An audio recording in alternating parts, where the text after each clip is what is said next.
पहले जब कनव 4-5 महीने का था, उसने बैठना जैसे नॉर्मली बच्चा 4-5 महीने में बैठने लग जाता है, तो कनव की बिल्कुल सीटिंग नहीं थी। अगर सपोर्ट से हम उसको बिठा भी देते थे तो वो एकदम से गिर जाता था। तो थोड़ा बहुत लगा कि कनव नॉर्मल बच्चों के जैसे रिएक्ट नहीं कर रहा है, तो हमने उसको पहले लोकल डॉक्टर्स को दिखाया था। उन्होंने बोला कि देखिए हमें भी इसमें कुछ ठीक नहीं लग रहा है, तो आप एक बार बड़े डॉक्टर्स या गंगाराम या एम्स में जाके एक बार दिखा लीजिए। तो हमने जब वहाँ पे जाके इसको दिखाया तो वहाँ पे SMA के कई पेशेंट्स निकले थे उस टाइम पे, कई बच्चे आए थे उस पर। तो उन्होंने हमें एक जेनेटिक टेस्ट कराने के लिए बोला और उन्होंने बताया, जब इसकी पहली रिपोर्ट आई थी 30 सितंबर को, कनव की जो सबसे पहली रिपोर्ट आई थी, तब उसमें डिटेक्ट हुआ था कि कनव को SMA, और ये एक रेयर जेनेटिक डिजीज़ होती है। जब आप डॉक्टर ने कंसल्ट कर दिया, आपको बीमारी की डिजीज बता दी, तो उसके बाद में आपने ट्रीटमेंट के लिए जब उनसे कहा तो उनका पहला रिपोर्ट, उन्होंने जब हमें एकदम से बताया कि ट्रीटमेंट 2020 से पहले कोई ट्रीटमेंट नहीं था, ये भी 2020 में ही अप्रूव्ड मेडिसिन, और जो यहाँ पे नहीं, ये USA से आएगी जी। उन्होंने हमें कॉस्ट बताई थी 17.5 करोड़ रुपए। जब हमने सुना था तो हमारे लिए सच बताएं तो यकीन करना बहुत मुश्किल था, क्योंकि हम भी एक नॉर्मल परिवार का हिस्सा हैं जैसे आप सब हैं लोग। फिर हमने थोड़ा थोड़ा इनके बारे में जाना कि कैसे क्या कर सकते हैं, क्योंकि एक सिंगल फैमिली इतना पैसा कभी अफोर्ड नहीं कर पाएगी। फिर लोगों से जाना कैसे क्या होता है, और इससे पहले जिन पेरेंट्स ने क्राउड फंडिंग से ये पैसा इकट्ठा किया है और जिनसे इस बच्चे का इलाज हुआ है, उन पेरेंट्स से मेरे हस्बैंड मिले हैं, उनसे जाके बात की कि आपने कैसे क्या किया है। वैसे वैसे हम आगे बढ़ते गए और क्राउड फंडिंग का इन्होंने रास्ता अपनाया, और अब जाके कहीं 6 महीने से हम इस मुकाम पे पहुँचे हैं कि अभी 9 करोड़ रुपए हम इकट्ठा कर पाए हैं। आपके हस्बैंड क्या काम करते हैं? जी, वो एक आयकर विभाग में, इनकम टैक्स डिपार्टमेंट में है। IT सेल जी। आपको शायद एक नॉलेज होगी, दुनिया का सबसे बड़ा जो आयुर्वेदिक मेडिकल कॉलेज वो जामनगर मेडिकल कॉलेज है, क्या आपने कभी वहाँ संपर्क करने की कोशिश की?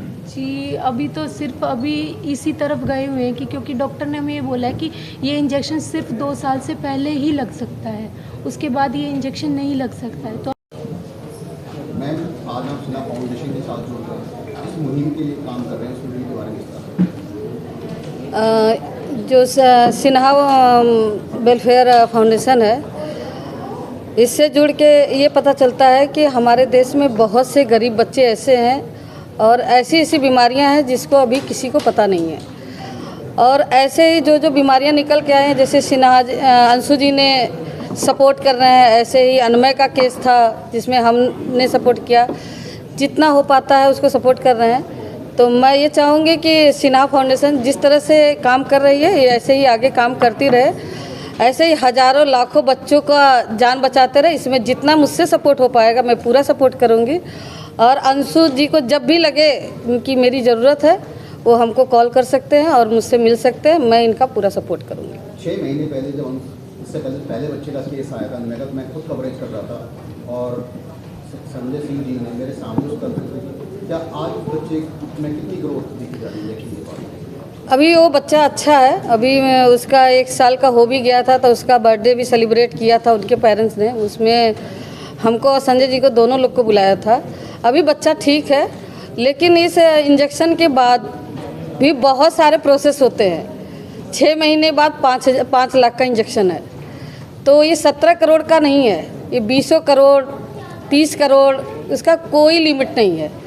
तो हम तो यही चाहेंगे कि उस बच्चे की जान कैसे बचानी है, ये हम सबको, पत्रकार बंधु लोग जो हैं, आप लोग भी जिस माध्यम से सपोर्ट कर सकते हैं, आप अपने चैनल के थ्रू सपोर्ट कर सकते हैं, जन सेवा के थ्रू, जैसे हमारी वॉलंटियर है वो कर सकती है, और जैसे अंशु जी कर रहे हैं इसी तरह से हम लोग भी पूरा सपोर्ट कर रहे हैं, और पूरा प्रयास है कि उस बच्चे की जीवन बच जाए, और यही प्रार्थना है ईश्वर से कि वो बच्चा सुख।